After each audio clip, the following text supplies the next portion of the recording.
Très bien, oui, bah, écoutez, voilà, je vais essayer d'abord d'être assez bref dans cette introduction.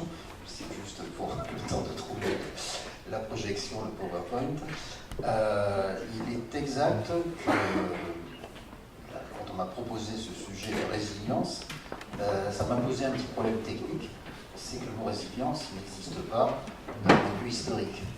Donc j'avais deux solutions, soit je n'en parlais pas et je parlais d'autre chose, l'histoire des villes, pas tout à fait le sujet. Mais finalement, l'exposé de M. Maire, qui va revenir, j'espère, me facilite la vie, puisqu'en quelque sorte, il a fait la différence entre les chocs et les crises chroniques. Alors moi, je vais vous parler des chocs avec ce sous-titre qui est sur la mémoire du risque et la mémoire urbaine du risque. Alors, pourquoi je ne parle pas aussi de ces crises chroniques? Simplement qu'il y avait 20 minutes, je crois que ça sera plutôt un quart d'heure, et en gros évoquer 5000 ans d'histoire en un quart d'heure en étant plutôt parisien, bon, ça s'appelle une gageure, et je n'irai pas plus loin. Alors, voilà, je commencerai tout de suite par quelque chose de pas très réjouissant, mais pourquoi commencer par le tremblement de terre de Lisbonne? Ce tremblement de terre de Lisbonne, qui date de 1755, je vais y revenir à plusieurs reprises. D'une part parce qu'il y a eu un tremblement de terre et sans doute quelque chose qui ressemblait à un tsunami, mais surtout on a parlé de tremblement de terre philosophique. Face aux grandes catastrophes urbaines dont on parle aujourd'hui, pendant très longtemps, il y a eu une certaine fatalité et des explications d'ordre religieuse, la punition divine, etc. Ce qui est intéressant avec le XVIIIe siècle, le milieu du XVIIIe siècle, c'est qu'on bascule vers autre chose et qu'en particulier, cette notion de la fatalité, c'est comme ça et ça ne peut pas être autrement, c'est le meilleur des mondes possible et vous y arrivez, Voltaire et Candide. Alors Voltaire est d'une mauvaise foi totale, il n'y a jamais eu personne qui a été brûlé à Lisbonne pour essayer de conjurer le sort, mais c'est vrai que Coimbra était le siège de l'Inquisition pour le Portugal. Donc, il faut déjà que je trouve la bonne page. Voilà ce que dit Voltaire à propos du tremblement de terre de Lisbonne. Après le tremblement de terre qui avait détruit les 3/4 de Lisbonne, les sages du pays n'avaient pas trouvé un moyen plus efficace pour prévenir une ruine totale que de donner au peuple un bel autodafé. Il était décidé par l'université de Coimbra que le spectacle de quelques personnes brûlées à petit feu en grande cérémonie est un secret infaillible pour empêcher la terre de trembler. Alors évidemment, je le dis, il a un peu de mauvaise foi, Voltaire, mais là, on commence très fort avec un sujet qui est une catastrophe qui a énormément frappé les contemporains et qui peut être entre l'avant et l'après. C'est un petit peu, facile, mais en tout cas, il y a un moment, en tout cas dans notre Occident chrétien, où on se pose la question de la catastrophe et on ne prend pas ça comme une fatalité, mais comme le fait, désormais, non seulement d'y réfléchir et de prévoir tout cela.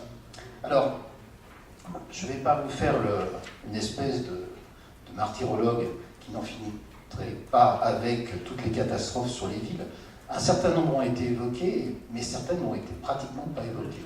Pendant très longtemps, l'une des catastrophes urbaines classiques, c'était l'incendie. Alors, ça remonte à Rome, je ne sais pas si c'est Néron ou les chrétiens qui ont mis le feu à Rome, là, les preuves manquent, mais en tout cas, la ville de Londres a complètement brûlé en 1666, 666, chiffre diabolique par excellence, et il y a eu bien d'autres incendies, les villes étaient en bois, il y avait le service des pompiers, etc., était finalement extrêmement peu présent, et une densité urbaine extrêmement forte, et des flammes, des bougies en général, qui faisaient que la ville brûlait très facilement. Alors là, je me rattrape, je vais commencer par Voltaire et donc à bas l'infâme. Là, je mets un tableau nettement plus sulpicien pour rester parisien. C'est un épisode de la peste de Marseille, donc le tableau est postérieur évidemment, de 1720, et l'éloge de Monseigneur Belzins, qui, au risque de sa vie, a secouru. Alors, il est intéressant aussi les pandémies. On connaît ça depuis très longtemps, les pestes, etc. La plus terrible a été celle de 1348, la peste noire. Mais on pourrait citer plus près de nous le choléra au XIXe siècle et la grippe espagnole, qui, après la Première Guerre mondiale, aurait fait pratiquement plus de morts que la Première Guerre mondiale elle-même. Donc ces pandémies sont des choses assez récurrentes qui frappent énormément les populations. Et les ports, c'est pour ça que je parle de Marseille, on va dire que Paris est aussi un port, pas tout à fait le même quand même, mais les ports étaient évidemment des zones ouvertes sur les catastrophes. Alors, il y a quelque chose qui a été peu évoqué, et finalement dans l'histoire des villes c'est quand même essentiel, c'est quand même la guerre. Alors, Monsieur Maire, je ne sais pas s'il est là, mais il a l'air de dire que les guerres s'éloignent un peu. J'en suis pas totalement persuadé, hein, si on pense à Sarajevo, il y a quelques années, ou si on regarde ce qui se passe dans des très vieilles villes comme Alep ou Mossoul, des villes totalement qui vont être ruinées, la guerre a beaucoup détruit, et avec sans doute des retours en arrière quasiment impossibles. Alors, je vous ai mis ici Ypres, avec cette halle au drapier qui était une merveille médiévale qui a complètement brûlé. Très peu de villes ont disparu avec les guerres. Alors, on peut citer bien sûr la ville de Troyes, bon, ça ne rajeunit pas. Plus récemment, je veux dire Carthage, les Romains ont voulu détruire à tout jamais Carthage, en effet, ils sont bien réussis. Il n'y a pas de villes qui ont disparu pour la Première Guerre mondiale, il y a des villages qui ont disparu. Et ces villages, il n'en reste rien. Ils ont été, parce qu'ils étaient sur la ligne de front. Avec l'industrialisation et la mécanisation des guerres, les villes sont devenues des objectifs. Pendant la Deuxième ou Seconde Guerre mondiale, les Anglais ont... On va dire d'abord que c'est les Allemands qui ont commencé sur Londres et Coventry, mais les Anglais ensuite en ont fait systématiquement des cibles. La ville est une cible, donc on peut citer Dresde, Hambourg, Berlin. Et au moment de la libération, certaines villes ont été rasées. On pense à Caen, bien entendu, Le Havre, et peut-être la plus malheureuse, Saint-Lô, qui a été complètement réduite. Alors, ces villes qui ont été détruites par les guerres, j'arrêterai ici ce panorama des grands chocs. J'aurais pu continuer, et puis je vous aurais désespéré en se disant finalement l'histoire n'est que l'histoire d'un malheur. Bon, on va essayer de passer à un autre aspect, qui sont au fond des crises ou des chocs plus récents, qui peuvent être des chocs technologiques. Et il a été fait allusion tout à l'heure au blackout. Bon, je ne sais pas comment on dirait en bon français, un blackout. Alors, on prend en général l'exemple de New York. On pourra en prendre d'autres, mais il se trouve que New York est en général, peut-être parce que c'est un peu comme la Tour Eiffel, c'est assez photogénique. Et donc il y a eu voilà, 77 à droite et 65 à gauche. Alors ça donne de très jolies photos en noir et blanc. Hein. J'aurais pu vous en mettre des tonnes et des tonnes. Ce qui est plus intéressant que le blackout, ce sont les conséquences sociales du blackout. Et donc, je ne sais pas si vous arrivez au fond à lire, mais le titre du New York Times, c'est sur une panne d'électricité qui a plongé dans le noir New York, des milliers de personnes qui ont été bloquées dans les ascenseurs, les métros et autres, mais troisième ligne, les pillards et les vandales ont frappé quelques zones.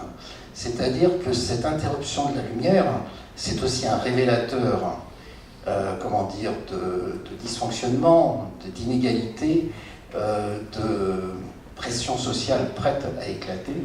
Et ça a été le cas en 77 et semble-t-il pas en 65.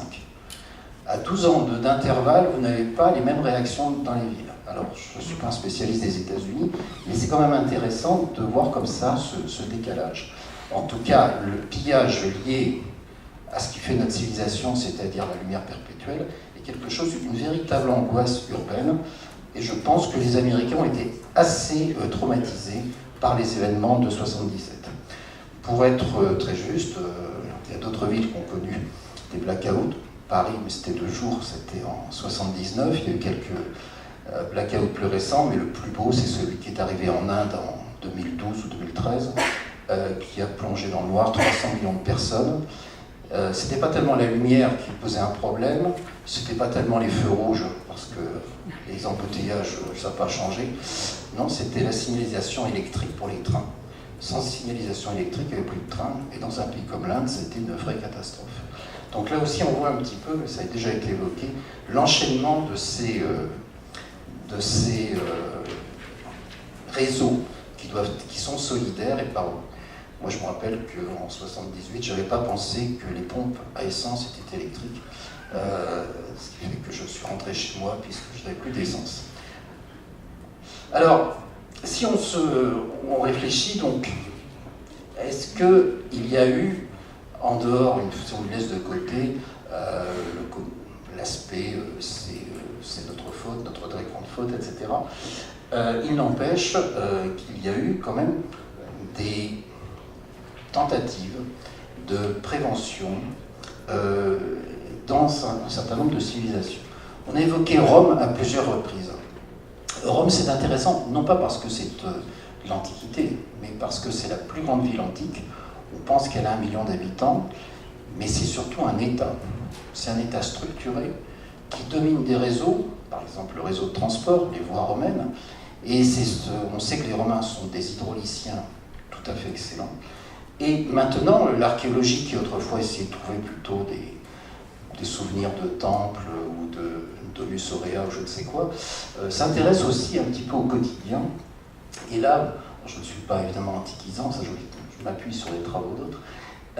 Ce sont des travaux archéologiques qui ont été faits à Vaison-la-Romaine et qui montrent un petit peu que les Romains avaient sans doute une connaissance déjà assez fine des inondations extrêmement violentes de l'Ouvèze, que nous connaissons aussi, et qu'ils avaient prévu donc de surélever, de faire des digues extrêmement hautes. Il serait intéressant de savoir à quelle hauteur étaient ces digues de protection.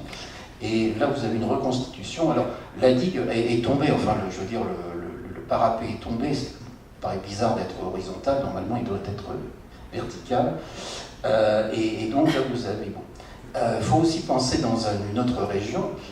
Les Égyptiens avaient une connaissance assez fine des crues du Nil et de leurs prévisions. Par chance, le climat sec des Égyptiens fait que nous avons des papyrus. Malheureusement, pour Rome, les documents, j'allais dire papier, c'est pas tout à fait du papier, les documents ont disparu et c'est là que l'archéologie est extrêmement importante et il y a encore pas mal de choses à faire et à trouver. Alors je vais rester dans les inondations parce qu'on a beaucoup parlé pour Paris. Il est intéressant de voir, c'est à peu près vers le milieu du XVIIIe siècle, comme notre Voltaire qui se moquait un petit peu, eh bien les ingénieurs français commencent à s'intéresser à cette question des inondations. Et là vous avez une carte qui date de 1740, enfin qui est un petit peu postérieure à 1740, qui est sur la crue de 1740 et qui reprend les chiffres de la crue de 1658, qui visiblement est une crue peut-être pas centennale, mais peut-être millénaire, avec des données au niveau du Pont Neuf, etc., qui valent ce qu'elles valent. Mais ce qui est extrêmement intéressant, c'est que cet ingénieur qui s'appelait Philippe Buach, qui n'est pas très très connu, a fait des relevés extrêmement précis. Et tout à l'heure, je regardais un petit peu entre la carte qui nous a été projetée et celle-ci. Il y a évidemment des similitudes. Il a commencé à comparer la crue de 1658 à celle de 1740. Et donc à montrer les terrains inondables, etc. On doit à cet ingénieur, c'est pratiquement lui qui met à jour la notion de bassin versant, la notion de ligne de partage des eaux, et il a aussi une intuition, il se dit, sur cette ligne de partage des eaux, c'est très important, ne serait-ce que pour la lutte contre l'incendie. Quelles sont les fontaines qu'on va pouvoir utiliser? Et donc là, il y a deux fléaux, l'inondation et l'incendie. l'adduction d'eau et la lutte contre l'incendie qui sont reliées, qui sont extrêmement intéressantes. Cette carte, c'est aussi intéressante. Alors évidemment, c'est un nom pour les Parisiens que vous connaissez un peu mieux, c'est le grand ingénieur Belgrand. Donc une carte assez tardive de 1870, donc la fin du Second Empire, et là qui reprend les 3 crues dont je viens de parler, enfin deux crues, 1658 et 1740, avec une crue de 1802. Et Belgrand montre, parce qu'il y a des études sur la perméabilité, l'imperméabilité des terrains, etc., en fait des études relativement pointues, il montre que les crues les plus récentes, finalement, touchent moins Paris que les crues les plus anciennes. Donc il y a eu des progrès, et il les cartographie, et donc il y a là une connaissance cumulée par l'histoire qui est intéressante. J'ose à peine aborder la crue 1910, en général pour un Parisien qui est assez connu, mais c'est vrai que là aussi, ces crues ont permis de prévoir par exemple les bassins de retenue en amont, mais si j'ai bien compris, sont largement insuffisants quand arrivera une très grande crue. Donc, connaissance historique. J'ajouterai aussi, alors évidemment, vous comprenez qu'en un quart d'heure, je suis obligé de prendre des exemples, sinon j'abuserai de votre patience. Les catastrophes, les fléaux, peuvent aussi avoir un intérêt quand ils se trouvent au moment de la transition. Alors, les opéras et les théâtres, les cafrons, etc., ça brûlait beaucoup au XIXe siècle. Ça brûlait parce qu'il y avait du gaz. Voilà, à cause du... Oui, non, j'y arrive. Olivier, on se calme. Où est le temps de DFGDF où je devais faire attention à tout ce que je disais. Mais là, bon, on peut y aller franchement. Donc, le gaz, c'était du gaz de ville, ce qu'on appelle le gaz, donc une flamme nue. Et vous imaginez quand les rideaux montaient, baissaient, le moindre courant d'air, tout ça prenait feu. Et donc, il y a eu d'épouvantables catastrophes, et là, vous avez l'état de l'Opéra Comique en 1888. Le magasin du Printemps aussi a brûlé. Alors, ce qui est intéressant, il y a un acteur dont on n'a pas parlé, mais il semble qu'il est aussi un acteur important, sont les compagnies d'assurance. Les compagnies d'assurance, on avait assez de payer à chaque fois qu'un théâtre brûlait, ça coûtait cher, et elles ont appuyé les pouvoirs publics, elles ont même fait pression, pour dire le passage à l'électricité serait une très bonne chose. Ce qui fait que l'Opéra Comique reconstruit, ou le Printemps reconstruit, etc., l'ont été directement à l'électricité. Donc là, la catastrophe, ou le sinistre, comme on veut, a permis d'accélérer le passage d'une technique à l'autre dans le sens de la sécurité. Et ne me faites pas dire ce que j'ai pas dit, que les catastrophes ont une utilité, mais c'est vrai que chacun de ces chocs est en général, peut avoir des éléments positifs. Je terminerai cet exposé trop court et forcément lacunaire et donc pas si bon que ça, par au fond la mémoire. La mémoire de Pierre. Bon, évidemment, celui-là, il était inévitable. J'ai dû arriver à Paris, comme tout le monde, je ne suis pas parisien, évidemment, de naissance, vers l'âge de 5-6 ans, et j'ai appris assez vite que quand le zouave avait les pieds mouillés, ben c'était mauvais signe. Alors le problème, c'est qu'on a surélevé le zouave, et que donc il a les pieds mouillés, c'est déjà un petit peu plus grave. Donc ce qui est intéressant dans ce schéma, c'est que vous avez l'ancien et le nouveau niveau, et ce qui m'intéresse aussi, c'est que l'inondation de 1658 est mentionnée, et visiblement, ça semble être la crue la plus importante. Mais ce qui est intéressant, là, c'est le côté mémoire, le côté, je veux dire, appropriation, et de même qu'il a été rappelé que ce slogan « Fluctuat nec mergitur » a été repris, au mois de juin, il n'y a pas un reportage de télévision qui ne nous a pas montré le zouave, et ça fait jamais que plus d'un siècle qu'on en est là. Et donc, je veux dire, c'est quand même un élément de la mémoire qui est intéressant, même si on voit qu'il peut y avoir là des petites ambiguïtés. Je reviens à Lisbonne. Alors, pourquoi revenir à Lisbonne? Eh bien, justement, là aussi, il y a une rupture. C'était quoi une ruine avant le XVIIIe siècle? Eh bien, c'est un gisement de pierre que l'on utilise. Pourquoi le forum est-il aussi catastrophique à voir aujourd'hui? C'est pendant des siècles, on a utilisé les pierres du forum pour construire Rome. Au milieu du XVIIIe siècle, d'un coup, la ruine prend un autre aspect. C'est une espèce de pré-romantisme. La ruine est importante, elle est émouvante, elle a du sens. Et donc, il faut la garder. Et peut-être un des premiers exemples, c'est Lisbonne. Vous pouvez toujours voir le couvent des Carmes, complètement détruit en 1755, mais l'on a conservé. Et donc, c'est une des premières initiatives, j'allais dire des temps modernes, pour faire simple, mais c'est intéressant, de garder ceci en souvenir, ce qui montre l'importance de ce tremblement de terre, et puis une certaine solidité quand même de la construction. Alors, on pourrait montrer les exemples, il y en aurait bien souvent. À Berlin, on a conservé une église du souvenir, qui est un petit peu le seul, de même qu'on a conservé des morceaux du mur. Donc c'est peu de choses dans une ville qui est pratiquement une ville moderne pour des raisons évidentes, mais là encore on est dans du symbolique. Souvenons-nous de la guerre qui avait touché même les églises. Et si je reviens à Paris, c'est aussi pour montrer que cette mémoire de Pierre est une mémoire sélective. C'est une mémoire sélective dans la mesure où, je vais prendre un exemple qui est assez connu, Paris est une ville qui a, en gros, n'a pas trop souffert des guerres. 1914 n'a pas été occupé, bon, il y a eu quelques bombardements. En 1944, on a échappé au désastre.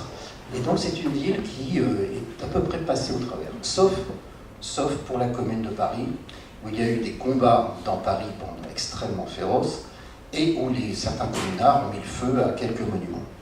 Et là, vous avez l'état de l'hôtel de ville qui a complètement brûlé en 1871, en mai 1871, et deux remarques à faire dessus.